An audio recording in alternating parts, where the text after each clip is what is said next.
ডরাইছে রে, একজন মুরব্বী হে মনে করছো বয়া যান গা। আপনি যদি ব্যাটারি বাইর করে চাষটলে বইবে ডিপজনের ছবি দেখেন, আপনি কুম্মালা পড়বেন কুলহু আল্লাহ সূরা, আপনার তো মরণের ভয় নাই। আপনি যে মরবেন মুরব্বী, এই মুরব্বী আপনি যে মরবেন কিতা টেয়া দিবেন? মাশাআল্লাহ, টেয়াটা একজন লোক তো বসে যান গা, ডরাইছে রে, একজন মুরব্বী হে মনে করছো বয়া যান গা। মাশাআল্লাহ, আমরা যারা এক বস্তা চাউল দিছি 500, 1000, 2000, 50,000 টাকা দিছি, সর্বোচ্চ আজকের দান 50,000 টাকা। হুমায়ুন ভাই 500 টাকা রাখেন না, পরে আবার দিয়ে একটু রাখেন, গুতাইলে তো আর ওয়াজ করেন যেত না। মুহতারাম হাজিরিন, যেই কথাটা বলতেছিলাম, এই যে অল্প অল্প কেনা দান করছি, এতে আমাদের কোনো নোকসান নাই। এটা পরকালের ব্যাংকের মধ্যে জমা রাখছি। নবীর একজন সাহাবী হযরতে আবু হুরায়রা রাদিয়াল্লাহু তাআলা আনহু, তিনি বলেন, কেউ যদি হালাল টাকা থেকে খেজুর পরিমাণ দান করে, একটা খেজুর পরিমাণ দান করে, মহান আল্লাহ তাআলা এই হালাল দানকে কবুল করেন। আল্লাহ হারামকে কবুল করে না। আল্লাহ হারাম পয়সা যারা দান করে, এদের দান আল্লাহ কবুল করেন না। বলেন না, কবুল করে, আল্লাহ গ্রহণ করেন হালাল। আবু হুরায়রা রাদিয়াল্লাহু তাআলা আনহু বলে, বিশ্বনবীর জবান থেকে শুনেছি, ও টঙ্গীর মানুষ, যেইভাবে দুনিয়ার মধ্যে মানুষ গরু ছাগল লাভের আশায় লালন পালন করে, আল্লাহ ওই খেজুর পরিমাণ দান আমার বান্দার জন্য আমি আল্লাহ লালন পালন করে এত বিশাল নেকের ব্যবস্থা করে রাখি রে। যেই দিন মিজানের পাল্লায় ওঠাইমু, ওই দিন আফসোস করে মানুষ বলবে, আর কেন দান করলাম না। সুবহানাল্লাহ। তাহলে মানুষ মনে করে যে এতিমখানায় দিয়া ফেলছি, না, দেন নাই, এটা আপনার কাছে আপনার আমল নামে জমা রাখছেন। আমরা পরকাল বিশ্বাস করে কে করে না? জান্নাত বিশ্বাস করে কে করে না? অবশ্যই বিশ্বাস করি। জান্নাতে আল্লাহ তাআলা দানকারীদের জন্য স্পেশাল একটা গেট বানাবে। সুবহানাল্লাহ কোন। সুতরাং দান করে আমাদের লস নাই, নুকসান নাই। শুধু টঙ্গী জামিয়া ইসলামিয়া আকাইদে মদিনায় শুধু দান করব এমন না, পৃথিবীর যেখানেই থাকি সব জায়গায় দান করব। কত দিছে মাস? হ্যাঁ, 50 টাকা।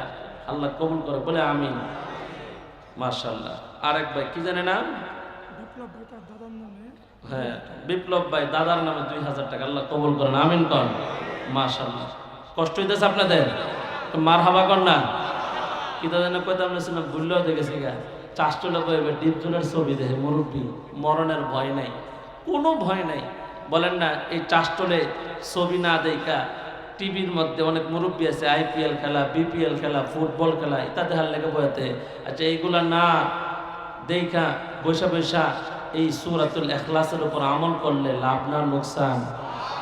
একটুখানি নেকের তরে রোজ হাসরের মাটিতে বাবা ঘুরবে ছেলের পিছে, ছেলে বাবার আগে দি।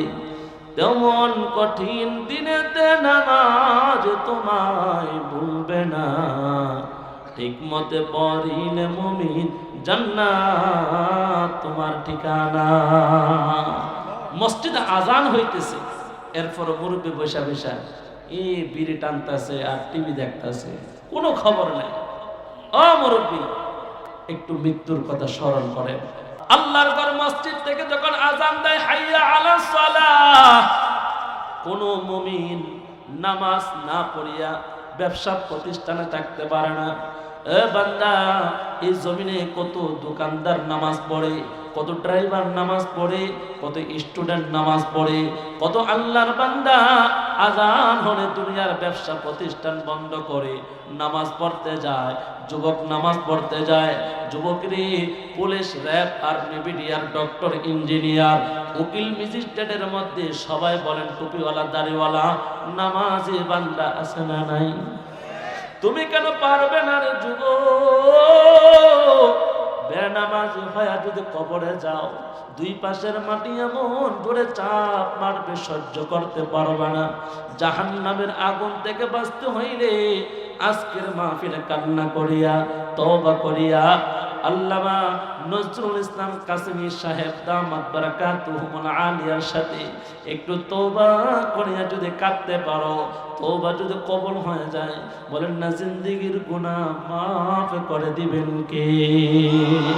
দুনিয়ার মধ্যে কাঁদো, আরে কান্না নবীদের গুণ, সাহাবায়ে কেরামদের গুণ, ওলিদের গুণ। কান্না করা নেক মুমিন, মুত্তাকি মুমিনের গুণ। আল্লাহ বলেন ফালিয়াদহাকু কলিলা ওয়া লিয়াবকু কাসীরা। বান্দা বেশি বেশি করে কাঁদো, কম কম করে হাসো। মুরব্বী বাবারা বলেন না কান্না করা কার গুণ? বলেন মুমিনের গুণ। বলেন না কার গুণ? আমরা কাঁদতে রাজি আছিনি? হ্যাঁ, আমরা কান্দিনি। আমরা কান্দি কোন জায়গায় জানেন? অনেক মুরব্বীরা দুয়ার মধ্যে কান্দে না, হ্যাঁ, নেক মজলিসে কাঁদে না, তো কাঁদে টেলিভিশন দেখে দেখে কান্দে। কি কান্দে জানেন? কইতাম না একটু, রাগ করবেন। অনেক মুরব্বী কান্দে নায়িকাটা যে মইরা গেল, এই যুবতী নায়িকাটা কেডা বিয়া করবো? কথা কই না? মুরব্বী চাষটলে আবেগে কান্দাছে, নায়করা মাইরা ফেলাইছে, অ্যাক্সিডেন্ট করে মরে গেছে। ওই মুরব্বী কান্দাছে, যুবতী নায়িকাটা কেডা বিয়া করবে লেগে। আফসোস মুরব্বী, আপনারে মসজিদে কাঁদতে দেখা যায় না, মাহফিলে কাঁদতে দেখা যায় না, আপনারে লাইলাতুল কদরে কাঁদতে দেখা যায় না, আপনি লাইলাতুল বারাত সবে বরাতে আপনারা কাঁদতে দেখা যায় না। আপনার টেলিভিশন দেখে সেটা কানলে এই কান্দার দ্বারা উপকার হবে না অপকার হবে? আজকে এই মাহফিলে কান্দার একটা দিন, একটা সুযোগ। আমরা দোয়া করে আল্লাহর কাছে তওবা করে কানমু, আর জীবন পরিবর্তন করার জন্য আজকে আল্লাহর কাছে তওবা করে আল্লাহর কাছে সাহায্য চাইবো যে আল্লাহ যতদিন বাঁচায় রাখবা আর যেন কোনো ধরনের ছোট বড় গুনাহ না হয়। রাজি আছেন ইনশাআল্লাহ? আল্লাহ সবাইকে কবুল করেন, আল্লাহ আমাদের সবাইকে গুনাহ মুক্ত জীবন দান করেন, রমজান পর্যন্ত হায়াত বাড়ায় দেন। আল্লাহুম্মা বারিক লানা ফি রজব ওয়া শাবান ওয়া বাল্লিগনা রমাদান। রজব শাবানের বরকত আল্লাহর কাছে চাইবেন। আমার ভাইয়েরা, রজব আর শাবানে কি বরকত আছে? মুহাদ্দিসিনে কেরাম বরকতের অনেক অর্থ নিয়েছেন। বরকতের দ্বারা হায়াত, বরকতের দ্বারা রিজিক, বরকতের দ্বারা ঈমান, বরকতের দ্বারা আমল। আল্লাহ রজব আমাদের ঈমানে বরকত দান করেন, আমলে বরকত দান করেন, রোজগারে বরকত দান করেন, হায়াতে বরকত দান করেন, ইজ্জতে বরকত দান করেন। আল্লাহ আমাদেরকে বাঁচাই রাখেন। জোরে জোরে কোন আমিন। আমাদের হাতের দিকে তাকাইলে সব গুনায় ভরা, চতুর্দিকে তাকাইলে, চোখের দিকে তাকাইলে গুনায় ভরা। আজ এই আধুনিক যুগে মোবাইলের গুনাহ বড় মারাত্মক। কথা কন না কেন? আজ যুবক যুবতী এই internet, wifi, YouTube, Google, Facebook, TikTok, এই গুনাহ, এই অন্যায়, এই অপরাধকে আর যুব সমাজ কোনো গুনাহই মনে করে না। কথা কন ঠিক কিনা? আজ থেকে সবাই দিকে তাকান, ইন্টারনেটের গুনাহ, এই ওয়াইফাইয়ের গুনাহ, ফেসবুকের গুনাহ, টিকটকের গুনাহ, এইগুলাকে আজ যুবক যুবতী কোনো গুনাহ মনে করতেছে না। কথা কোন ঠিক কিনা? অথচ এই মারাত্মক গুনার কারণে আজ সমাজে জিনা, ব্যভিচার, অন্যায়, অপরাধ, বড় ধরনের ক্রাইম আজ সংগঠিত হচ্ছে। আজ এই